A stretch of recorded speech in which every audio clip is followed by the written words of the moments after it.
अस्सलाम वालेकुम व्यूवर्स, मैं हूं हमाद सरदार और आप देख रहे हैं हमाद टीवी। दोस्तों, आज की अपनी इस वीडियो में हम बात करेंगे अज़मतों की तलाश के लिए इल्म की ज़रूरत। लेकिन इससे पहले हम बात करेंगे इल्म की अहमियत की। वीडियो शुरू करने से पहले जो दोस्त हमारे चैनल पर नए हैं उनसे इल्तिमास है कि चैनल को सब्सक्राइब करें और बेल आइकन को क्लिक करें ताकि हमारी हर आने वाली नई वीडियो आपको मौसूल हो सके। इल्म की अहमियत। मुसलमानों के मौजूदा माहौल को पेश नज़र रख कर देखें तो महसूस होगा कि वो इल्मी मैदान में दूसरी अक़वाम की निस्बत बहुत पीछे हैं, जिसकी वजह से न सिर्फ इनका शुमार कमज़ोर अक़वाम में होने लगा है बल्कि इनकी ज़ुल्मत व बका को भी हर वक्त खतरा लगा रहता है। इल्म व तहक़ीक़, साइंस और टेक्नोलॉजी और सनत व हरफत से इनका बहुत कम ताल्लुक़ है। हालांकि इनके बड़े बड़े तालीमी इदारे मौजूद हैं जो सिर्फ मजहबी तालीम देते हैं और इन आलूम से गफलत बरतते हैं जो अल्लाह की अज़मतों का इंकिशाफ करने के साथ साथ कौम को एक आला और अरफा मुकाम पर पहुँचाते हैं। अल्लाह ताला ने मुसलमानों को ज़मीन पर खिलाफत अता की थी, मगर उन्होंने इस आज़ाज़ और मनसब को बरकरार नहीं रखा। इल्म से दूरी ने इनको जाहल और नकारा बना दिया और इन अदबी कामों और पेशों को अख्तियार करने पर मजबूर कर दिया जो इनके शयान शान नहीं थे। अल्लाह का खलीफा एक हकीर मुलाजिम या मामूली इंसान नहीं हो सकता।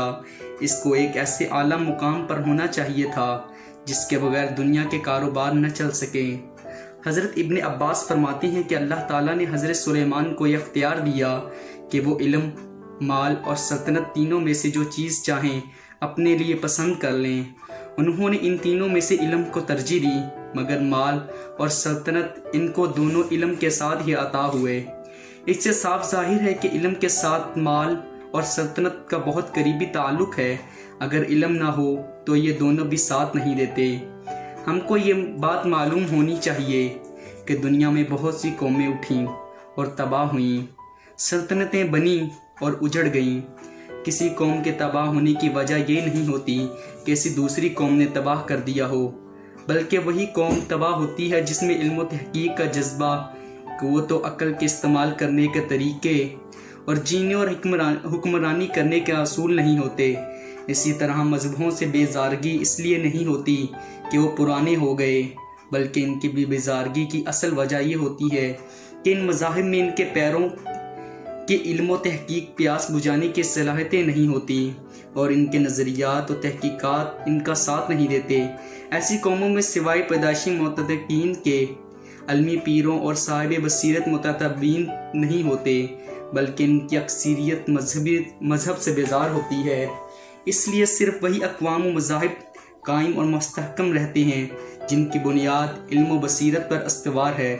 ज़मीन से निकलने वाला सोना, कुओं से निकलने वाला तेल और समुद्रों की तह से निकलने वाले मोती और कानों से निकलने वाले हीरे कभी ऐसी कौम का साथ नहीं देते जो इल्म व अक़ल और फ़हम व बसीरत से आरी हों। चनाचे अल्लाह ताला चाहता है कि मुसलमान इल्म व अक़ल के ज़रिए दुनिया के हाकिम बन जाएं।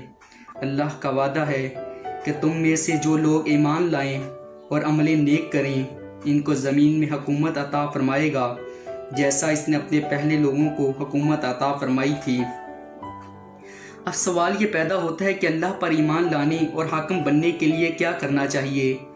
क्या ये कह देने कि हम ईमान लाए ये सब कुछ हासिल होगा और हम हाकिम बन जाएंगे? अल्लाह ताला खुद फरमाता है, क्या लोगों ने ये ख्याल कर रखा है कि बस ये कहने और वो छोड़ दिए जाएंगे कि हम ईमान लाए और इन्हें आजमाया ना जाएगा?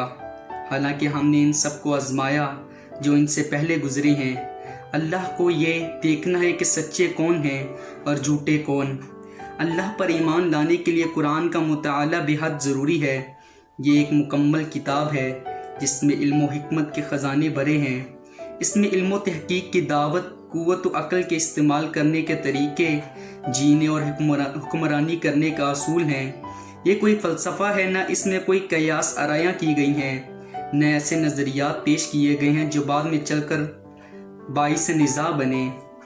इसका मुताला इंसानों के एक आला मुकम्मल इंसान बनाता है और इनमें तहक़ीक़ाती ज़ौक़ पैदा करके ऐसे हौसले पैदा करता है कि दुनिया पर हुक्मरानी और कायनात की तकसीर कर सकें। اللہ تعالیٰ اپنی وحدانیت اور کبریائی کا قرآن میں مختلف جگہ پر ذکر کرتے ہوئے فرماتا ہے کہ وہ خالق کائنات ہے، فاطر السماوات والارض ہے، قادر مطلق ہے اور عالم الغیب ہے، وہی جبار و قہار ہے، متکبر ہے، وہی اللہ رب العالمین ہے۔ اس نے انسانوں کو پیدا کیا اور مرنے کے بعد دوبارہ زندہ کرے گا اور ان کے اعمال کا حساب لے گا۔ اسی کے حکم سے یہ کائنات قائم ہے، سورج، چاند، تارے اس کے حکم پر چمکتے ہیں، یہ کائنات کا نظام اس کے حکم کا تابع ہے۔ اور پھر اللہ تعالیٰ انحص کے ثبوت میں مختلف دلائل پیش کیے ہیں۔ اگر کوئی شخص ان دلائل کو جن سے اللہ کی عظمت کا انکشاف ہوتا ہے سمجھے بغیر اس پر ایمان لائے تو اس کا ایمان اتنا پختہ نہیں ہوتا جتنا قرآن چاہتا ہے، اور اس کو اطمینان قلب نہیں ہوتا اور نہ ہی اس کو عبادتوں میں لطف آتا ہے۔ ہم اس کو واحد اور خالق کائنات کہتے ہیں، مگر اپنے حرکات و اعمال سے اس کی وحدانیت اور کبریائی کے مکمل طور پر قائل نہیں ہیں۔ ہمارے دلوں میں مطلق اس کا خوف ہے، نہ ڈر۔ ہم رات دن مختلف مشترکانہ حرکتیں کرتے ہیں، حلال و حرام کی ہمیں کوئی تمیز نہیں ہوتی۔ ہماری نمازیں برائے نام اور ریاکاری کی ہوتی ہیں۔ اللہ تعالیٰ کہتا ہے میں تمہارا رب ہوں اور مجھ سے ڈرو، تو غور کریں کہ ہم صحیح معنوں میں اس سے ڈرتے ہیں۔ اللہ تعالیٰ کہتا ہے کہ میری ہی عبادت کرو، تو سوچیں کہ کب ہم صحیح معنوں میں اس کی عبادت کرتے ہیں۔ ہم دن رات کہتے ہیں ایاک نعبد و ایاک نستعین، مگر یاد کیجئے کہ ہم ہر روز کتنے آستانوں پر سجدے کرتے ہیں۔ ہم ہر وقت نفس کی ہی غلامی کرتے ہیں، اگرچہ ہمارا سر تو سجدے میں ہوتا ہے مگر دل و دماغ کسی اور کا طواف کرتا رہتا ہے۔ ہم کو آخرت کا ڈر ہے، نہ اللہ کے پاس جو ابد ہی کا خیال۔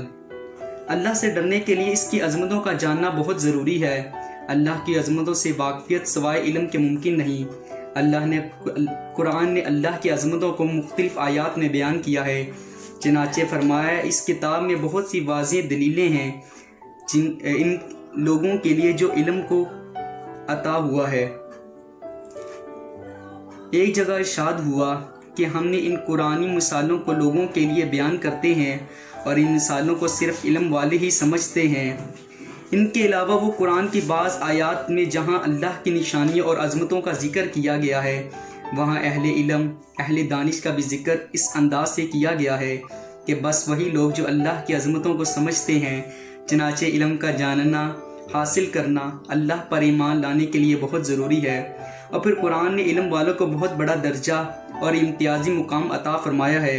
اللہ تعالیٰ نے قرآن میں فرمایا، اللہ نے خود اس بات کی شہادت دی ہے اس کے سوا کوئی خدا نہیں، اور فرشتے اور سب اہل علم بھی راستی اور انصاف کے ساتھ اس پر گواہ ہیں کہ اس زبردست حکیم کے سوا کوئی خدا نہیں۔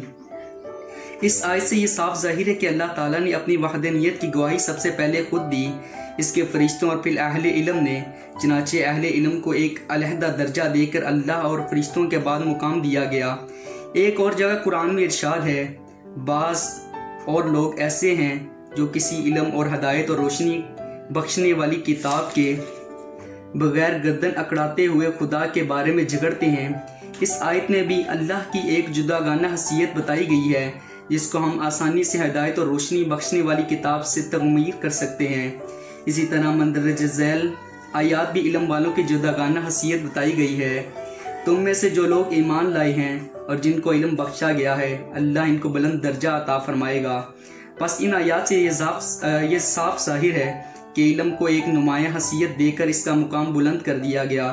لہٰذا علم ایک ایسا ذریعہ ہے جو اللہ کی نشانیوں و عظمتوں کا انکشاف کر کے اللہ کی وحدانیت کا ثبوت دیتا ہے۔ علم سے ایمان پختہ ہوتا ہے اور یہ شرک کی تمام جڑوں کو کاٹ کر پھینک دیتا ہے اور انسانوں کو دنیا پر حکومت اور کائنات کی تکثیر کرنے کے لیے حوصلہ عطا کرتا ہے اور اس میں صحیح عقل اور فکر پیدا کرتا ہے۔ چنانچہ قرآن چاہتا ہے کہ ہم مختلف علوم سے آراستہ ہو کر زمین و آسمان کے حاکم بن جائیں اور ہم نے وہ حوصلہ و صلاحیت پیدا ہو کہ ہم دنیا میں اللہ کے نائب اور خلیفہ کی حیثیت سے زندگی گزار سکیں۔